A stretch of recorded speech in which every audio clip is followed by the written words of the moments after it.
మరి కేటీఆర్ అరెస్ట్ అవుతారు అని చెప్పేసి చాలా వ్యాఖ్యలు వస్తున్నాయి. అంటే కేటీఆర్ ఫారెన్లో ఉన్నప్పుడు ఒక మంత్రి గారు, ఆయన పేరు శ్రీనివాసరెడ్డి ఏదో ఉంది, ఆయన అక్కడి నుంచి బాంబులు పేల్చాడు. అయ్యే ఇక్కడికి వచ్చిన తర్వాత అందరూ ఏమైంది అని నేను ఎంక్వైరీ చేస్తున్నారు.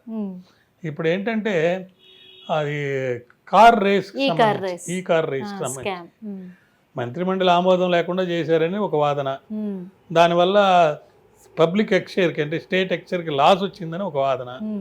లాస్ కాదు, లాభం వచ్చింది. దేశంలో మన రాష్ట్రం గురించి ప్రపంచంలో మంచి పేరు వచ్చిందని ఒక వాదన.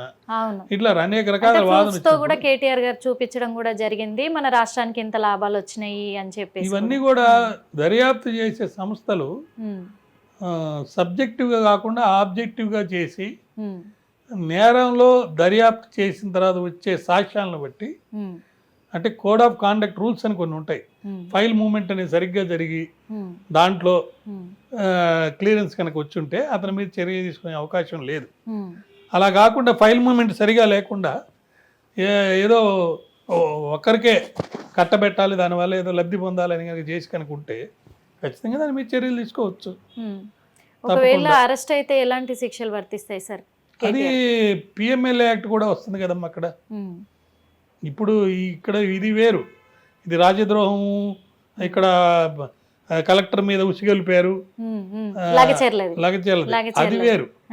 దాంట్లో శిక్షలు ఈ కార్ స్కామ్ కి సంబంధించి మానిటరీ బెనిఫిట్ అంటే కరప్షన్ అనేది కనుక ఉండుంటే అది సీరియస్ అఫెన్స్, ప్రజల యొక్క డబ్బుకి నష్టం జరిగినట్టు వచ్చింది కాబట్టి పిఎంఎల్ఏ యాక్ట్ కింద కూడా అరెస్ట్ అయ్యే అవకాశం ఉంది కాబట్టి అది సీరియస్ అఫెన్స్, దాంట్లో ఎక్కువ శిక్షలే పడతాయి. బట్ అది వేరు, అది కాన్స్పిరసీ ఉందా లేదా, ఈయన పట్నం నరేంద్ర రెడ్డికి ఇన్స్ట్రక్షన్స్ ఇచ్చాడా లేదా. పట్నం నరేంద్ర రెడ్డి ఆ పారిపోయిన వ్యక్తి ఇప్పుడు వచ్చి సరెండర్ అయిపోయాడు, సురేష్ అనే అతను మధ్యలో 72 సార్లు మాట్లాడినట్టుగా రికార్డెడ్ గా దొరుకుతుంది.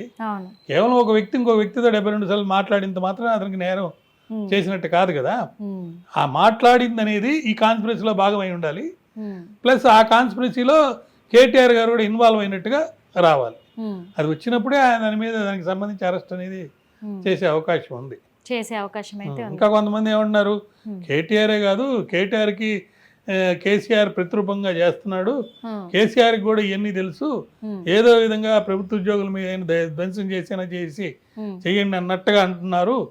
కేసీఆర్ ఫామ్ హౌస్ లో ఉంటే లాభం లేదు, ఆయన రావాలి, ఆయన కూడా విచారించాలి, ఆయన కూడా అరెస్ట్ చేయాలి, ఇట్లా రకరకాల మాటలనే వస్తూనే ఉంటాయి.